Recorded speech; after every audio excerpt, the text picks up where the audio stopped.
Good evening friends. Adarsh Jaunpur academy में आप सभी का स्वागत है। जो लोग चैनल पर नए हैं चैनल को सब्सक्राइब करिए और वीडियो अच्छी लगे तो वीडियो को लाइक और शेयर करिए।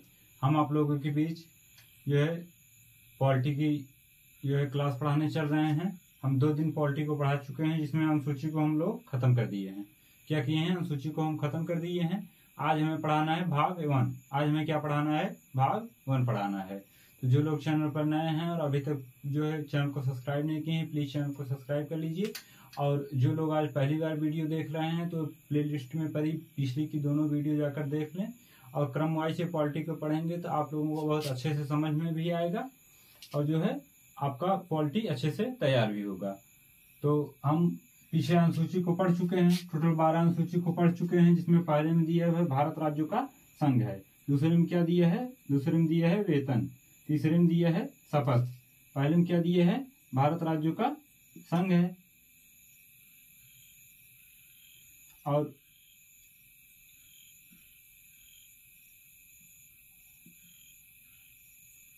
दूसरे में दिया है वेतन। दूसरे में क्या दिया है? वेतन दिया है। और तीसरे में दिया है शपथ।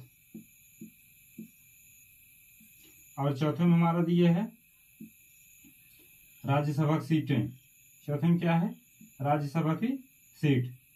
और पांचवें में दिया है SC ST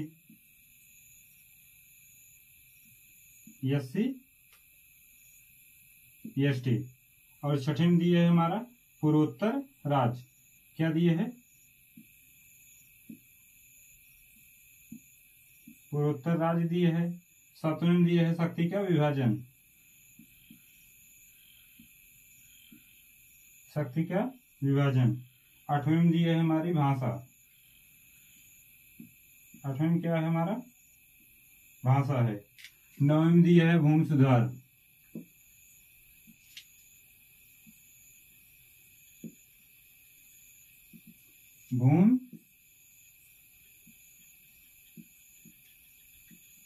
भूमि सुधार दिया है। 10वें में दिया है हमारा दल बदल।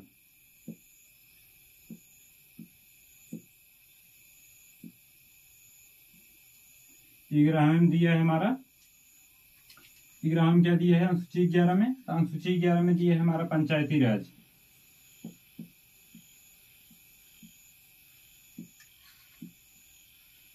पंचायती राज। अनुसूची 12 में दिया है हमारा नगर पालिका।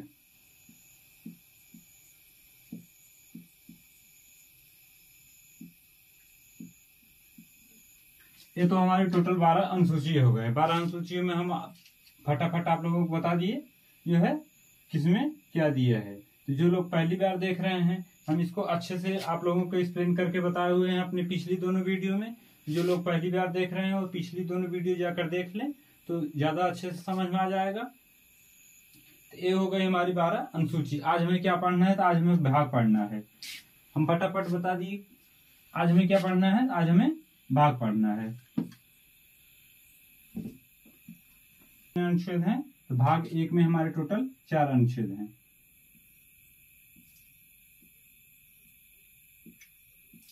भाग 1 में कुल टोटल कितने अनुच्छेद हैं? भाग 1 में हमारे टोटल जो है 4 अनुच्छेद हैं। तो ये 4 अनुच्छेद कौन कौन से हैं? बारी बारी सभी अनुच्छेदों को पढ़ेंगे।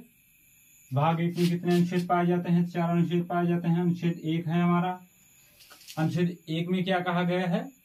यानी भारत एक संघ है, यूनियन है। क्या है? यूनियन है या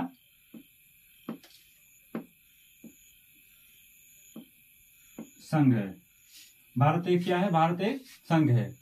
अब हम परमानेंट मार्कर से लिख दिए थे। तो 1 में हमारा क्या दिया गया है? 1 में दिया गया है यानी भारत राज्यों का संघ है। भारत कैसा है? यूनियन है। अब इसमें केवल थोड़ी सी चर्चा कर दी है। यदि हमें उसमें राज्य के कितने जो है क्षेत्र हैं, हमारा राज्य कहाँ से कहाँ तक है, उसमें कितने क्षेत्र हैं, कितने जिले हैं, जो विस्तार है राज्यों का, उसको अगर विस्तार से देखना है तो हमें कहाँ देखना पड़ेगा? अनुसूची 1 में देखना पड़ेगा। उसे हमें कहाँ देखना पड़ेगा? तो अनुसूची 1 में देखना पड़ेगा। 1 में हमारा क्या कहा गया है? तो 1 में हमारा कहा गया है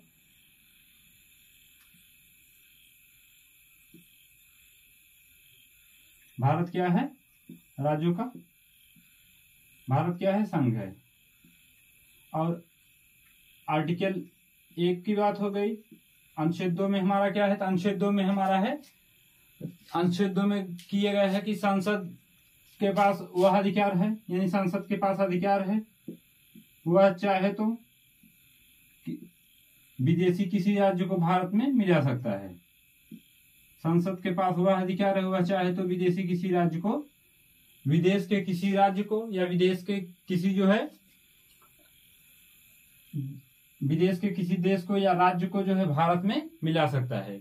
यानी संसद के पास वह कानून बनाने की शक्ति दी गई है कि संसद चाहे तो पड़ोसी किसी भी मुल्क को जो है भारत में आप आसानी से मिला सकता है। और मिलाया भी गया है। 16 मई जो है मिलाया भी जा चुका है, 16 मई 1975 को। 16 मई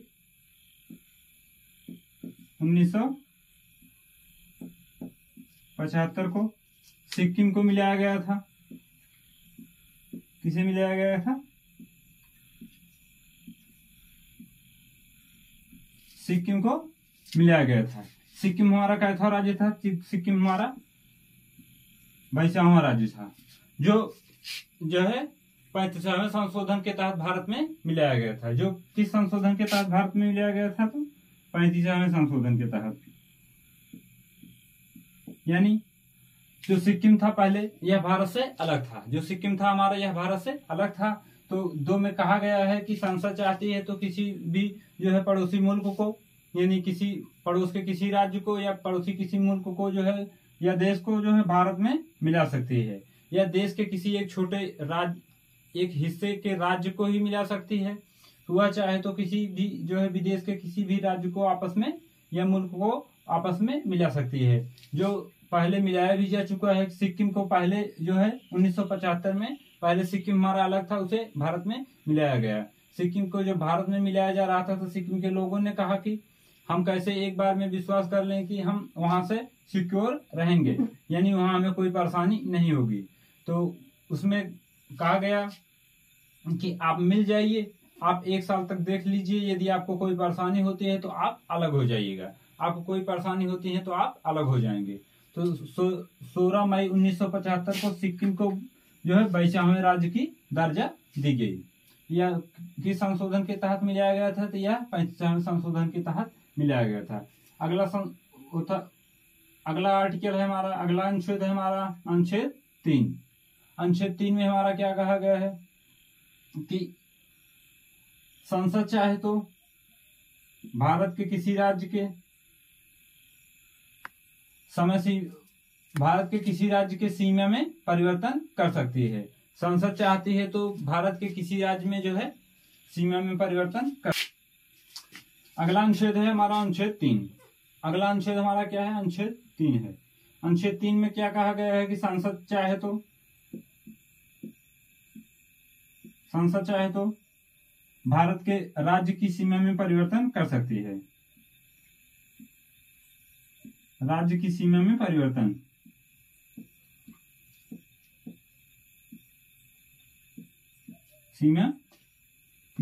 कर सकती है। यानी पहले कितने अच्छे से दिया गया है कि पहले जो है आप बाहर के किसी राज्य को मिलाइए, यह नहीं है कि जिस राज्य को मिलाए हैं उसी राज्य को सिर्फ सीमा में परिवर्तन कर सकते हैं, तोड़ फोड़ कर सकते हैं। यदि संसद चाहे तो किसी भी, वह चाहे तो उत्तर प्रदेश को, पहले उत्तर प्रदेश उत्तराखंड एक में ही था, उसको काट के अलग कर दिया। यानी काट के क्या अलग किया? उसको 2 भागों में बांट दिया। यानी उत्तराखंड का मुख्यमंत्री कोई और होता है, उत्तर प्रदेश का मुख्यमंत्री कोई और होता है। तो इसी तरह यदि संसद चाहे तो वह जो है किसी भी राज्य को जो है आपस में सीमा में परिवर्तन कर सकती है। वह चाहे तो बिहार के कुछ जिले को जो है उत्तर प्रदेश से जोड़ सकती है, और यदि वह चाहे तो उत्तर प्रदेश के कुछ जिले को जो है बिहार से जोड़ सकती है। लेकिन ऐसा नहीं करेंगे। होता है एक जिले को नहीं जोड़ेंगे, जब कोई राज्य बहुत बड़ा होता है तो उसे काट कर जो है अलग किया जाता है। यानी उसके सीमा में परिवर्तन करके उसको 2 भागों में 3 भागों में डिवाइड किया जाता है।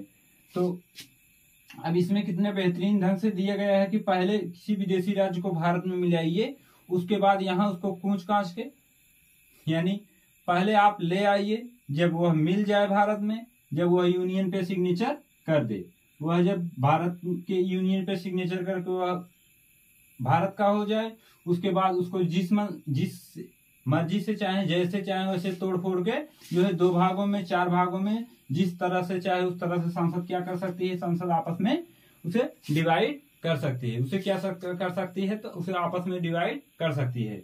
तो इसका राज्य सीमा में परिवर्तन का पहला प्रमाण हमारा मिला था कि पहले पेप्सू राज्य बहुत बड़ा था। पहले क्या था, पेप्सू जो है बहुत बड़ा था। पेप्सू को तोड़ करके 4 भागों में बांटा गया।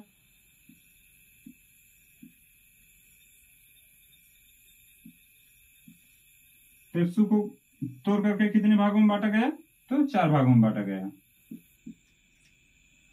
हिमाचल प्रदेश, हरियाणा, पंजाब और चंडीगढ़। हिमाचल प्रदेश, हरियाणा, पंजाब और चंडीगढ़ पेप्सू को तोड़ करके कितने भागों में बांटा गया, तो 4 भागों में बांटा गया। वह हमारे 4 कौन कौन थे,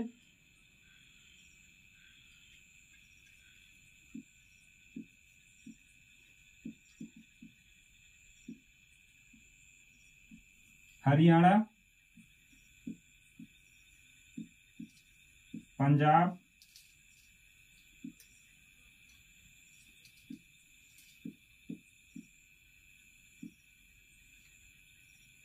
हिमाचल प्रदेश,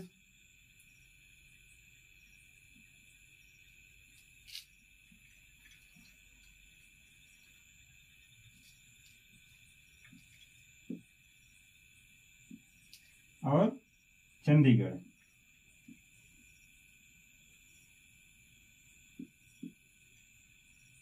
यानी पहले पेप्सू हमारा बहुत बड़ा राज्य था, तो उसे तोड़कर कितने भागों में डिवाइड किए गए, तो 4 भागों में डिवाइड किए गए। जो पंजाब, हरियाणा, चंडीगढ़ और जो है हिमाचल प्रदेश, इसे कितने भागों में डिवाइड किए गए, 4 भागों में डिवाइड किए गए। अगला अनुच्छेद आता है, अनुच्छेद हमारा 4। अनुच्छेद 4 में क्या कहा गया है, तो अनुच्छेद 4 में कहा गया है कि जो है अनुच्छेद 4 में हमारा है कि यदि संसद किसी विदेशी राज्य को भारत में मिलाती है, यानी क्या कहा गया है, यदि संसद किसी विदेशी राज्य को भारत में मिलाती है या भारत के किसी राज्य की सीमा को तोड़कर उसे 2 भागों में डिवाइड करती है या 3 भागों में डिवाइड करती है या उसके सीमा में परिवर्तन करती है, उसमें जो है राष्ट्रपति अपना हस्तक्षेप नहीं करेंगे। उसमें क्या कहा गया है कि यदि जो है संसद अनुच्छेद 3 का और अनुच्छेद 2 का प्रयोग करती है, यानी यदि संसद अनुच्छेद 3 का और अनुच्छेद 2 का प्रयोग करती है, तो वह जो है अनुच्छेद 368 से बाहर होगा। यानी अनुच्छेद 368 में का क्या है कि जब कोई कानून बनता है, अनुच्छेद 368 में हमारा क्या है, अनुच्छेद 368 में है कि जब कोई कानून बनता है तो वह जो है अंतिम रूप से पास होने के लिए किसके पास जाता है, तो राष्ट्रपति के पास जाता है।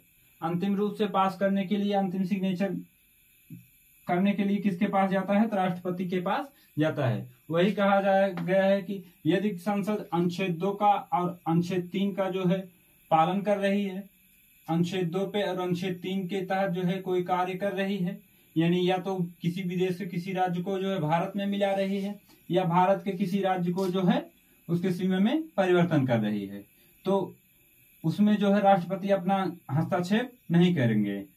सीधे सीधे बात कही गई कि अनुच्छेद 3 में, अनुच्छेद 2 में जो है राष्ट्रपति अपना हस्तक्षेप नहीं करेंगे, लेकिन इसमें थोड़ा सा घुमा के कह दिया गया है, यानी सीधे टारगेट न करके हल्का से घुमा के बता दिया गया है कि यदि अनुच्छेद 2 और अनुच्छेद 3 का पालन करती है तो वह अनुच्छेद जो है 368 से बाहर होगा। यानी अनुच्छेद 368 में कहा गया है कि अंतिम रूप से पास होने के लिए राष्ट्रपति के पास जाएगा। तो जब अनुच्छेद 368 से बाहर हो जाएगा तो सीधे सीधे जो है यह हो जाता है कि इन दोनों अनुच्छेद के तहत जो है संसद कार्य कर रही है तो राष्ट्रपति उसमें हस्तक्षेप अपना नहीं कर सकते हैं, अपनी टांग नहीं लड़ा सकते हैं। यदि वह किसी में भी राष्ट्रपति बहुत मुख्य रूप से टांग नहीं लड़ाते हैं, वे घर के बूढ़ों के समान हैं, या मान लीजिए तो यदि वो किसी में भी टांग लड़ाएंगे तो उनके ऊपर महाभियोग ला दिया जाएगा। उनके ऊपर क्या करेगी संसद जो है महाभियोग लाके उन्हें बाहर कर देगी। जैसे कोई बिल भी लाती है तो जिसकी सरकार रहती है वही बिल लाता है, और वह जो है महाभियोग लाके जो है उनको क्या कर देगा, उसके पास बहुमत रहेगा ही, तो वह जो है राष्ट्रपति को जो है राष्ट्रपति के पास से हटा देगा। यानी प्यार से जो है इग्नोर कर देना, यानी प्यार से लतिया कर हटा देना ही महाभियोग है, बाकी कुछ नहीं है। यानी महाभियोग इतना अच्छा शब्द सुनने में लगता है कोई अच्छी चीज है, लेकिन साइड कर देना क्या कहलाता है, महाभियोग कहलाता है। क्या कहलाता है, साइड कर देना महाभियोग कहलाता है। तो ये हो गया हमारा आर्टिकल 4। अब इसको हम एक बार फिर देख रहे हैं कि एक में क्या दिया गया है, एक में दिया है संघ, यानी भारत क्या है, यूनियन है। 2 में दिया है संसद। 2 में क्या है कि संसद चाहे तो विदेश के किसी मुल्क को भारत में मिला सकती है, यानी संसद वह नियम कानून बना सकती है कि भारत के किसी पड़ोसी जो है देश को जो है भारत में मिला सकती है। अब सब सोच रहे थे कि जम्मू कश्मीर भी क्या होगा, नहीं मिलेगा, धारा 370 नहीं हटेगी, लेकिन बहुत आसानी से हट गई। तो हम पहले भी कर चुके हैं। सिक्किम को क्या है 1975 के तहत जो है भारत में मिला चुके हैं। सिक्किम को क्या किए हैं 1975 के तहत भारत में मिला चुके हैं। सिक्किम हमारा जब भारत में मिला था तो वह कैसा राज्य, कौन सा राज्य था, तो वैष्णव राज्य था। कौन सा राज्य था, वैष्णव राज्य था। उसके बाद अनुच्छेद 3 में क्या कहा गया, अनुच्छेद 3 में कहा गया है कि संसद जो है राज्य की सीमा में परिवर्तन कर सकता है, यानी संसद चाहे तो राज्य की किसी सीमा में परिवर्तन कर सकता है, यानी राज्य के कुछ जिले को काट करके या राज्य के 2 भागों में 3 भागों में परिवर्तित कर सकता है। उसी तरह अगला अनुच्छेद है हमारा अनुच्छेद 4। अनुच्छेद 4 में क्या कहा गया है, अनुच्छेद 4 में कहा गया है कि यदि संसद अनुच्छेद 2 का और अनुच्छेद 3 का पालन कर रही है, यानी यदि संसद कोई नियम कानून बना रही है अनुच्छेद 2 में जो है और अनुच्छेद 3 में है, तो उसमें यदि नियम का पालन करते हुए कोई कानून बना रहे तो उसमें जो है राष्ट्रपति अपना हस्तक्षेप नहीं कर सकते हैं। उसमें क्या कर सकते हैं, राष्ट्रपति अपना हस्तक्षेप नहीं कर सकते हैं। अब हम पहले देख लेते हैं संघ को। पहले क्या करते हैं, संघ को देख लेते हैं अनुच्छेद 1 को। तो हम पहले भारत का नक्शा बना देते हैं। उतनी देर के लिए वीडियो को पॉज करेंगे। 1 में दिया गया है यूनियन। 1 में क्या दिए गए, यूनियन। क्या था कि भारत जब आज़ाद हुआ था तो कुल छोटी छोटी जो है 552 रियासतें थी। कितनी थी, जब हमारे देश को आज़ादी मिली तो हमारे देश में भारत में कुल छोटी छोटी कितनी रियासतें थी, तो 552 रियासतें थी। इनको मिलाने का काम जो है सरदार पटेल और वीपी मेनन ने किया था। इनको जो है आपस में मिलाने का काम कौन किया था, तो इनको मिलाने का काम सरदार पटेल और वीपी मेनन ने किया था। यानी जब देश हमारा आज़ाद हुआ तो हमारे देश में जो राज्य थे वे किस प्रकार थे, तो A, B, C और D राज्यों का नाम था। A, B, C और D। A, B, C और D के रूप में थे। ये हमारे कौन थे, जो ब्रिटिश के अधीन थे, यानी जब ब्रिटिश के लोगों ने भारत पर जो है कब्जा किया था तो उन्होंने क्या किया था, राज्य हड़प नीति अपनाए थे। राज्य हड़प नीति अपनाए थे, यानी राज्य को हड़पने का काम कर रहे थे, यानी हर राज्य पर कब्जा करते हुए चले जा रहे थे। जो ब्रिटिश के लोग जो है जिस राज्य पर कब्जा किए थे, जिस राज्य पर क्या किए थे, कब्जा किए थे, टोटल 9 थे। टोटल कितने थे, 9 थे, जिसे क्या कहा गया, जिसे A कहा गया। बाकी कुछ राज्य ऐसे थे जो अंग्रेजों के, ब्रिटिश के लोगों के जो है हाँ में हाँ मिलाने का काम करते थे। क्या करते थे, हाँ में हाँ मिलाने का काम करते थे। आप समझ ही रहे हैं कौन लोगों ने हाँ में हाँ मिलाया था। उनको क्या कहा गया, तो उनको कहा गया B। लेकिन जब भारत में एक बार लड़ाई छिड़ी, यानी एक बार यहाँ के लोगों ने ब्रिटिश के राजा को जो है बहुत मार मारा। ब्रिटिश के राजा को जो है इतने भीषण रूप से उसकी हत्या की गई कि जब ब्रिटिश की रानी ने देखा तो उन्होंने कहा कि अब हम नए राज्य पर कब्जा नहीं करेंगे। अब क्या करेंगे, नए राज्य पर कब्जा नहीं करेंगे। लेकिन उन्होंने फिर भी ये तो कहा कि हम नए राज्य पर कब्जा नहीं करेंगे, फिर क्या किए, कमिश्नरी स्टेट बनाना शुरू किए। इसे क्या किया, कहा गया प्रिंसरी स्टेट।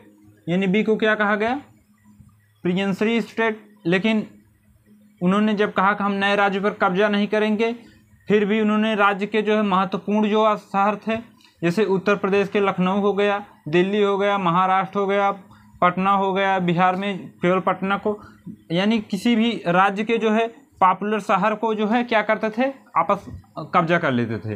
पॉपुलर शहर पर क्या करते थे, कब्जा कर देते थे। वहाँ जो है अपना एक जो है कमिश्नर बैठाते थे। कमिश्नर कहाँ जो है ब्रिटिश के द्वारा नियुक्त किया जाता था। जो कमिश्नर होता था वो किसके इशारे पर नियुक्त किया जाता, कहाँ से नियुक्त होता था, ब्रिटिश से नियुक्त होता था।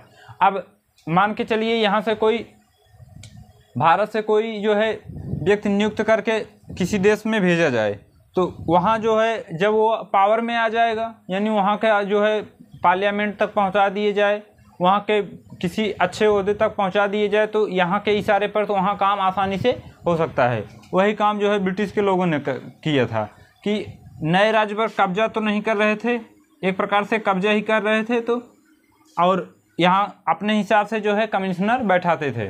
क्या करते थे, अपने हिसाब से कमिश्नर बैठा देते थे और कहते थे कि हमने कहाँ कब्जा किए, वो तो जो है क्षेत्र जो है कमिश्नर का है। इसी तरह और बाकी जो है इर्द गिर्द जो बचे हुए थे वो किस में आते थे, डी में आते थे। तो हमारा जो है पहले किस हिसाब से था, पहले ए बी और सी और डी के हिसाब से था। किसके हिसाब से था, ए बी सी और डी के हिसाब से था। तो जब सरदार पटेल और वीपी मेनन ने सभी को मिलाना स्टार्ट किया, यानी सभी को क्या किए, मिलाना स्टार्ट किए, तो कुछ लोग आसानी से कहने पर जो है मिल गए, कुछ लोग क्या कहे, आसानी से कहने पर मिल गए। आसानी से क्या, थोड़ा धमकाने पर जो है सिग्नेचर करने को तैयार हो गए। लेकिन कुछ लोग ऐसे थे जो कहा कि हमारा जो है साम्राज्य रहना चाहिए, जिसमें सिंधिया हो गए। सिंधिया का आज भी जो है किला है, सिंधिया का जो है आज भी किला है। तो कुछ लोगों ने, राजा महाराजा ने अपने किले को जो है बचा लिया है। उन्होंने कहा कि हमारा किला छोड़ दीजिए, हम सिग्नेचर करने को तैयार हैं। लेकिन 3 राजा ऐसे थे जिन्होंने सिग्नेचर करने को तैयार ही नहीं थे। 3 राजा ऐसे थे जो है वे लोग क्या थे, सिग्नेचर करने को तैयार नहीं थे। अब हम भारत के नक्शे को नहीं बना रहे हैं, आप लोगों को बता दे रहे हैं। कमिश्नर के राजा हरि सिंह, कश्मीर के राजा हरि सिंह, उसके बाद जूनागढ़ के राजा और हैदराबाद के निजाम, ये तीनों क्या कर रहे थे, ये तीनों आपस में मिलने को तैयार नहीं थे। अब कश्मीर के राजा हरि सिंह को ब्रिटिश का सपोर्ट था। कश्मीर के राजा हरि सिंह को कहाँ का सपोर्ट था, हरि सिंह को ब्रिटिश से सपोर्ट था क्योंकि ब्रिटिश का सख्त आदेश था कि भारत को जितने से जितना ज़्यादा से ज़्यादा टुकड़ा हो सके ब्रेक किए रहिए, टुकड़े में बांटे रहिए, क्योंकि तब फिर जो है कब्जा करने में आसानी होती। यानी जब कोई आपस में जो है एकजुट नहीं रहेंगे तो उनकी जो है शक्तियाँ कम रहती है। जब कोई व्यक्ति एकजुट नहीं रहता है तो उसकी क्या होती है, शक्तियाँ कम रहती है। तो राजा हरि सिंह जो है, कश्मीर के राजा हरि सिंह मिलने को तैयार नहीं थे, जूनागढ़ के राजा मिलने को तैयार नहीं थे और हैदराबाद के निजाम मिलने को तैयार नहीं थे। कश्मीर, अब यहाँ देखिए कि सबसे पहले सरदार पटेल ने हरि सिंह को कहा आप मिल जाइए। हरि सिंह ने कहा हम नहीं मिलेंगे। हरि सिंह ने क्या कहा, हरि सिंह ने कहा हम नहीं मिलेंगे। उसके बाद जूनागढ़ के राजा के पास आए, कहे चलो ठीक है ये नहीं मिलेंगे, इनको बाद में देखते हैं, पहले चलिए जूनागढ़ को देख लें। जूनागढ़ के राजा को कहा जब मिल जाइए, तो जूनागढ़ के राजा ने मिलने से इनकार कर दिया, कहा हम नहीं मिलेंगे, ये हमारा जो है पाकिस्तान में रहेगा। यानी जूनागढ़ को क्या कह रहे थे, जूनागढ़ जो है पाकिस्तान में रहेगा। फिर यहाँ की जनता जो है भारत में रहना चाहती थी, तो सरदार पटेल और वीपी मेनन ने क्या किए, जनमत संग्रह करवा लिए। जूनागढ़ के राजा के खिलाफ जो है क्या हुआ, जनमत संग्रह हुआ। जनमत संग्रह में जो है यहाँ की जनता, जूनागढ़ की जनता भारत में रहना चाहती थी, तो जनमत संग्रह करा के जब सरदार पटेल ने जो है जूनागढ़ के राजा को दिखाया, तो जूनागढ़ के राजा ने जो है यहाँ से 1 2 3 हो गए, यहाँ से क्या किए, भाग गए। तो यहाँ से भागने के बाद वहाँ से पाकिस्तान से फ़ोन किए अपने अधिकारी को कि हम तो चले आए हैं, लेकिन क्या है हमारा 250 कुत्ता लेते आना। जूनागढ़ के राजा को कुत्ता पालने का बहुत शौक था। उन्होंने जो है चाहते तो अपने जो है किले को बचा लेते, चाहते तो क्या करते, सिंधिया की तरह और राजस्थान के राजा, ऐसे जयपुर के कई ऐसे राजा हैं जिनको आज भी किला है, वे चाहते तो जो है किले को बचा सकते थे, लेकिन उन्होंने कुछ नहीं बचा पाए। अंत में क्या हुआ, वे यहाँ से गए, उनका सिर्फ 250 कुत्ता गया। तो जूनागढ़ के राजा इस तरह जन्म संग्रह के हिसाब से चले गए। इसके बाद आए हैदराबाद के राजा। हैदराबाद के निजाम को कहा गया कि आप जो है भारत में मिल जाइए। निजाम को क्या कहा गया, हैदराबाद के राजा निजाम को कहा गया कि आप भारत में मिल जाइए। इन्होंने कहा कि हम भारत में नहीं मिलेंगे, ये हमारा जो है किस में रहेगा, पाकिस्तान में रहेगा, ये हमारा किस में रहेगा, पाकिस्तान में रहेगा। अंत में क्या हुआ कि इन्होंने कहा कि जब थोड़ा बहुत सरदार पटेल और वीपी मेनन ने टाइट होने का काम किया तो उन्होंने कहा हम मर जाएंगे लेकिन भारत में नहीं मिलेंगे। हम क्या कहेंगे, मर जाएंगे लेकिन भारत में नहीं मिलेंगे। यदि आपको हैदराबाद को भारत में मिलाना है तो हमारे लाश से गुजरना होगा। सरदार पटेल ने कहा ठीक है, बताइए कब गुजरना है, हम गुजर जाएंगे, इसमें कौन सी बड़ी बात है। आपके लाश से गुजरना है तो इसमें कौन सी बड़ी बात है, हम गुजर जाएंगे। तो जब निजाम ने सुना कि सरदार पटेल ने कहा कि हम गुजर जाएंगे आपके लाश से, तो कहा कि बड़े ढीठ आदमी हैं ये लोग, तो डरने के नाम नहीं ले रहे हैं। इन लोगों ने क्या किया, डरने का नाम नहीं ले रहा था। तो इन्होंने चिट्ठी लिखा,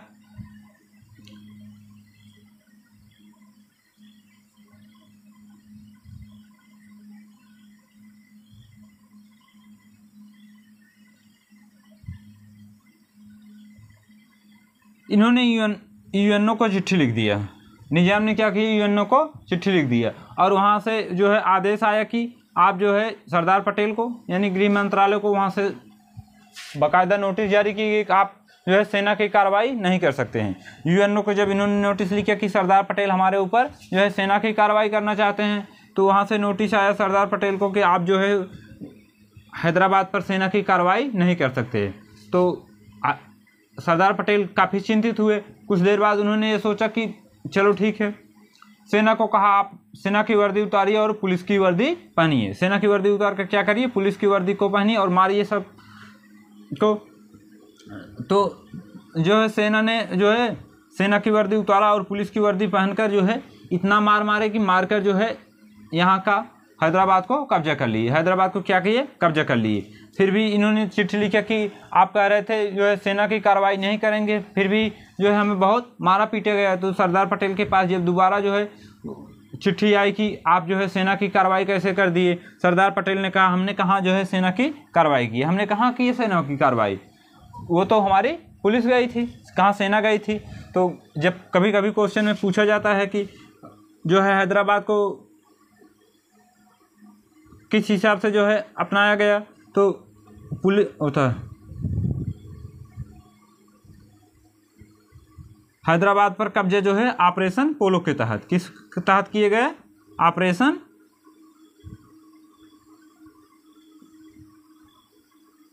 पोलो के तहत।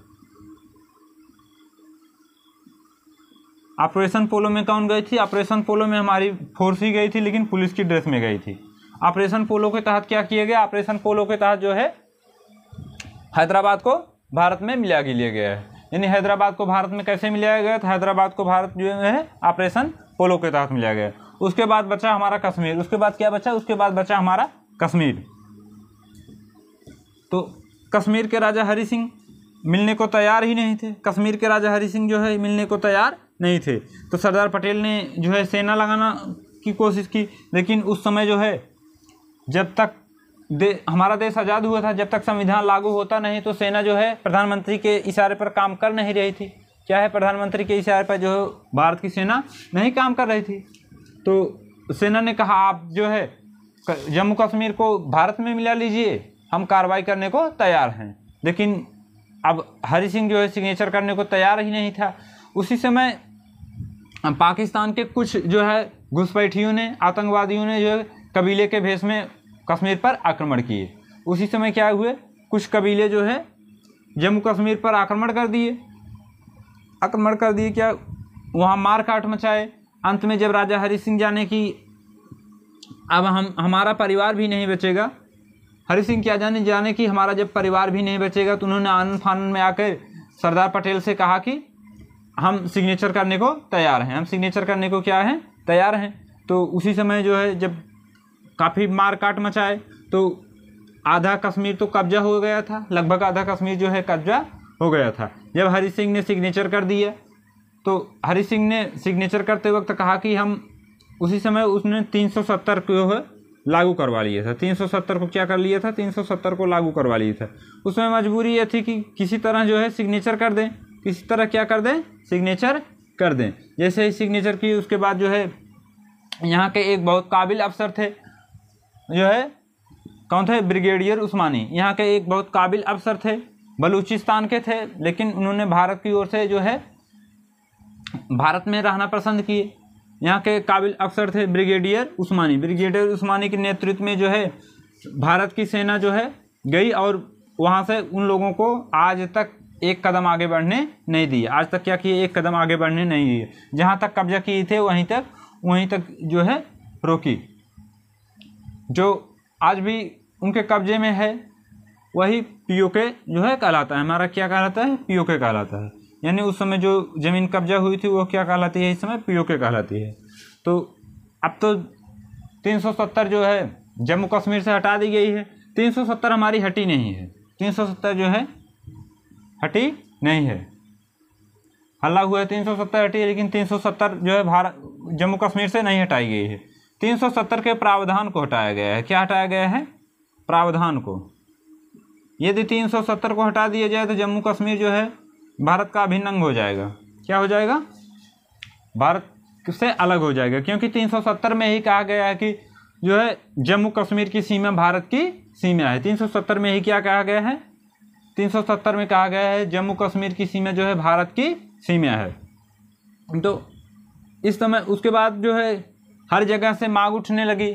जब सबको एक में कर दिया गया तो जगह जगह से मांग उठने लगी कि हमारा जो है राज्य अलग होना चाहिए। क्योंकि हर लोग मांग, कोई भाषा के आधार पर मांग करने लगा, कोई वेशभूषा के आधार पर मांग करने लगा। इस तरह से सब अलग अलग आधार पे जो है मांग करने लगे कि कोई कह रहा था भाषा के आधार पर राज्य का गठन होना चाहिए, कोई कह रहा था वेशभूषा के आधार पर राज्य का गठन होना चाहिए। उसी बीच एक थे, उसी समय से पेट्टू राम, उन्होंने क्या किया कि भूख हड़ताल पर बैठ गए। उन्होंने क्या कर दिए, उन्होंने भूख हड़ताल पर बैठ गए। यानी भाषा के आधार पर राज्य के गठन को लेकर आंध्र प्रदेश के पेट्टू, भाषा के आधार पर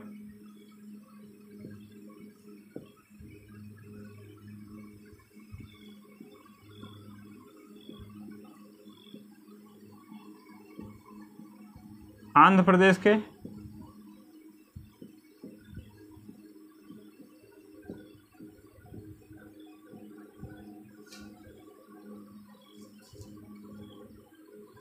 के पेट्टू क्या किए, भूख हड़ताल पर बैठ गए। आंध्र प्रदेश के पेट्टू क्या किए, भूख हड़ताल पर बैठ गए। और 56 दिन के बाद इनकी क्या हुई, मृत्यु हो गई। 56 दिन के बाद जो है इनकी मृत्यु हो गई। जब इनकी मृत्यु हो गई तो काफ़ी ज़्यादा जो है हंगामा मच गया। यहाँ के लोगों को यह नहीं समझ में आ रहा था। इन्होंने कहा कि इससे अच्छा तो अंग्रेज थे, इससे अच्छा क्या थे, अंग्रेज थे। तो जब काफ़ी आक्रोश फैल गया भारत में, क्या हुआ, काफ़ी आक्रोश फैल गया। जब पेट्टू की जो है 56 दिन के बाद भूख हड़ताल पर मृत्यु हो गई तो देश में काफ़ी आक्रोश हो गया। जब काफ़ी आक्रोश हो गया तो जो है नेहरू ने पहला राज्य गठन किया। भाषा के आधार पर पहला राज्य जो है आंध्र प्रदेश का गठन किया, जो 1 अक्टूबर जो है 1953 में 1 अक्टूबर 1953 में जो है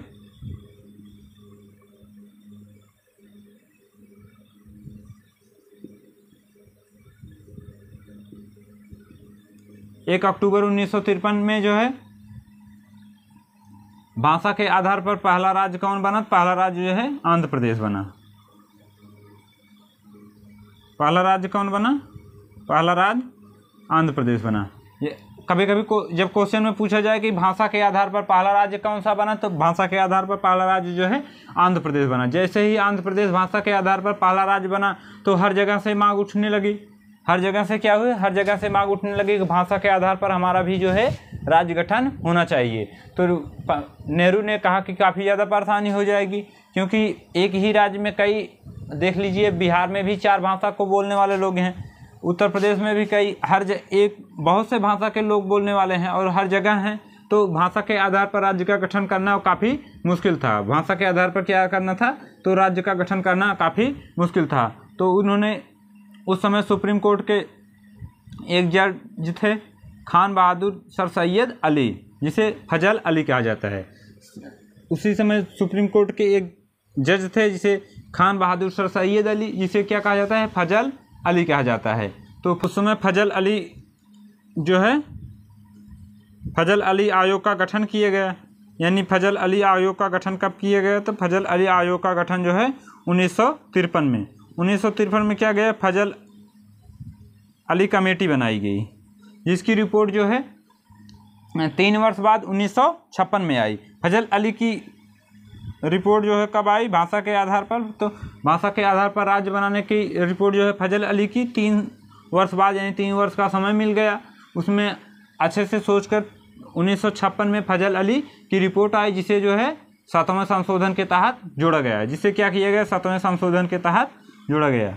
फजल अली की रिपोर्ट को किस संशोधन के तहत जोड़ा गया? तो 7वें संशोधन के तहत जोड़ा गया, जिसमें उन्होंने यह शर्त रखा था कि राज्य भाषा के आधार पर राज्य का गठन होगा। यानी भाषा के आधार पर क्या होगा? राज्य का गठन होगा। लेकिन उसमें यह कोई बाउंडेशन नहीं रहेगा कि उसमें उस राज्य में रहने वाले व्यक्ति को उस भाषा का ज्ञान जरूरी हो। यानी वह किसी भी भाषा को बोलना जानता हो, फिर भी वह जो है रह सकता है। वह चाहे उस भाषा को बोलना जानता हो या नहीं जानता हो, वह चाहे जहाँ रह सकता है। वह किसी भी एक भाषा को बोलने जानता हो तो वह जो है वहाँ रह सकता है। ये कोई ज़रूरी नहीं है कि जो है तेलुगु आ रहा है तभी वहाँ रह सकते हैं, या जो भी एक भाषा के बाउंडेशन में नहीं रहेगा। क्या होगा? एक भाषा के बाउंडेशन में नहीं रहेगा। तो उस समय जब भाषा के आधार पर राज्यों का गठन हुआ तो टोटल जो है 14 राज्य और 6 केंद्र शासित प्रदेश का निर्माण हुआ। उस समय कितने राज्य बने? 14 राज्य और 6 केंद्र शासित प्रदेश बने। टोटल कितने बने? 14 राज्य और 6 केंद्र शासित प्रदेश बने। तब हम मिलते हैं अपने नेक्स्ट वीडियो में। तब तक के लिए जय हिंद, जय भारत।